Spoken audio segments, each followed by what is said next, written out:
Am I the asshole for sending my ex's wife a binder documenting his abuse after I found out she was pregnant? This is a throwaway, because I'm not anonymous on my main. I have an ex who I was in an abusive relationship with that ended with quite a bang.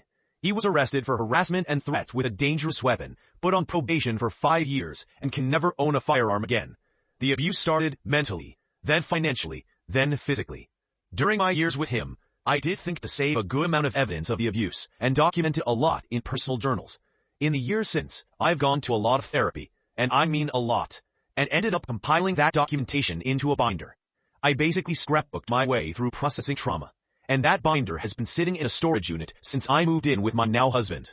Well, I knew that my ex ended up marrying a girl I knew from high school who was sweet and smart and very liberal. This guy was a deadbeat, misspelled a tattoo he did on himself, and wished he was at the Capitol on 6th. I swear my taste in men isn't total trash, my husband's amazing. But the pair never made sense to me, and I just pray that he was capable of change and didn't do what he did to me, to her. When I found out she was pregnant with his kid, I couldn't stop worrying about her. I found out, as expected, the story she got was that I was crazy and a cheater and I made things up, and she likely didn't even know about his arrest and conviction. I don't know what their relationship was like behind closed doors, but I knew that I'd have an endless amount of what-ifs if he had a child with her and was anything like he was with me, because nobody deserves the treatment I got, and no child should ever have to see that or think it's okay. So I made a copy of every single page I put in a binder and packed them up with a handwritten note, offering to talk about anything if she'd like. I gave them to a mutual friend to deliver so he couldn't intercept. About a week later, she texted me.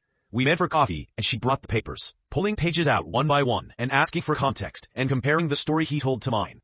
After a bit, she just sat silently and told me how sorry she was for what I went through. I was a little surprised she believed it, no question, and she told me she didn't believe any of it until the official court records and my victim impact statement. Then it was like it all clicked, how real it was. I offered her a room or any help if she wanted to leave, but she said she was going to head home and pack a bag for her parents. It's been a few days since, and she's staying with them until she decides her next move, but hasn't told him the real reason behind this all yet. At first, I had no doubt or regret about what I did. But I've had some people tell me that I had no business blowing up her life, and I have no idea what he's like now. But I was doing what I think I would want someone to do for me. I'm not sure. AITAH. Edit to answer common questions. I found out about the marriage and the pregnancy through screenshots sent to me. It's small-town gossip, not me keeping tabs. I waited until after she was pregnant because I had thought about doing it when I found out they were married, but decided to stay out of it. When I found out she was pregnant, I knew I couldn't sleep at night if I didn't tell her. It pushed me over the edge because he had caused a miscarriage for me, and that's a pain I wouldn't wish upon my worst enemy. Yes, my husband knows about the past abuse, and that I did this, and fully supported me, even offered to give it to her himself. I currently have a restraining order on him, an incredibly protective guard dog, a security system, and a concealed carry license that I actively use. The people that found out were not from me telling. At first, I only told my mom, who I went to for advice, my husband, obviously, and later I told 2 friends, who knew every detail, just so they knew. Most responses were from people I only kinda know, or don't know at all, because they found out somehow through her. That's all I know.